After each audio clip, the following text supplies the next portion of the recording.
আওয়ামী লীগ নিষিদ্ধ করতে বিচারিক যে পথ বেছে নিয়েছে অন্তর্বর্তী সরকার, আমরা ভিউজরুম তাকে স্বাগত জানাই।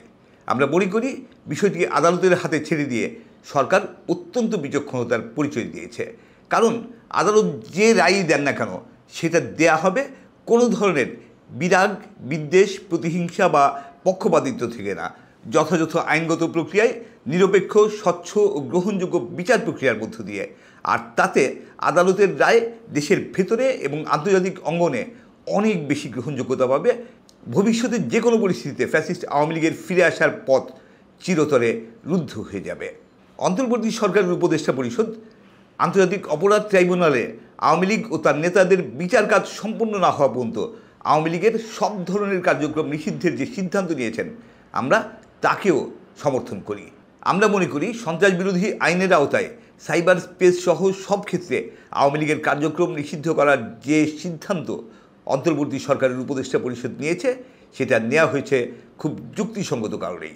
অন্তর্বর্তী সরকার এক্ষেত্রে দেশের নিরাপত্তা ও সার্বভৌমত্ব রক্ষা, জুলাই আন্দোলনের নেতাকর্মীদের নিরাপত্তা বিধান করা এবং আন্তর্জাতিক অপরাধ ট্রাইব্যুনালের বাদী ও সাক্ষীদের সুরক্ষা দেওয়ার যে কারণ দেখিয়েছেন, আমরা ভিউজরুম তার সাথে একমত।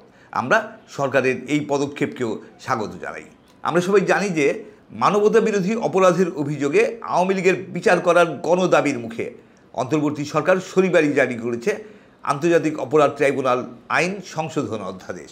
এতে বিধান রাখা হয়েছে যে এই অধ্যাদেশের আওতায় যে কোনো রাজনৈতিক দল তার অঙ্গ সংগঠন বা সমর্থক গোষ্ঠীকে শাস্তি দিতে পারবেন আন্তর্জাতিক অপরাধ ট্রাইব্যুনাল।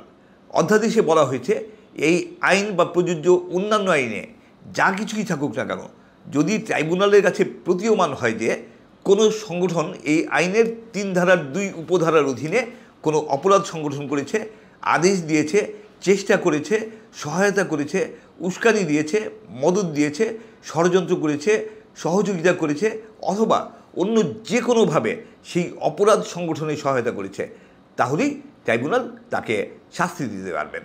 আর শাস্তি হিসেবে ট্রাইব্যুনাল সংগঠনটির কার্যক্রম স্থগিত বা নিষিদ্ধ করতে পারবেন, সংগঠনটিকেই নিষিদ্ধ করতে পারবেন, এর নিবন্ধন বা লাইসেন্স স্থগিত বা বাতিল করতে পারবেন এবং এর সব সম্পত্তি জব্দ করতে পারবেন।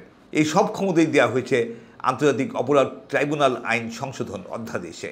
এতে বলা হয়েছে যে কোনো রাজনৈতিক দলকেও বোঝাবে, এর পাশাপাশি সেই দলের অধীনস্থ সম্পর্কিত বা সংশ্লিষ্ট কোনো সংগঠন অথবা গোষ্ঠীকেও বোঝাবে।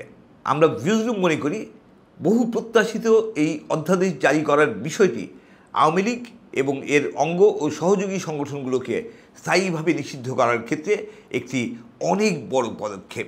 আর অন্তর্বর্তী সরকারের এই পদক্ষেপে সর্বাত্মকভাবে সমর্থন জানানোয় গণ অভ্যুত্থানের সকল শক্তির প্রতি রইল আমাদের শুভেচ্ছা।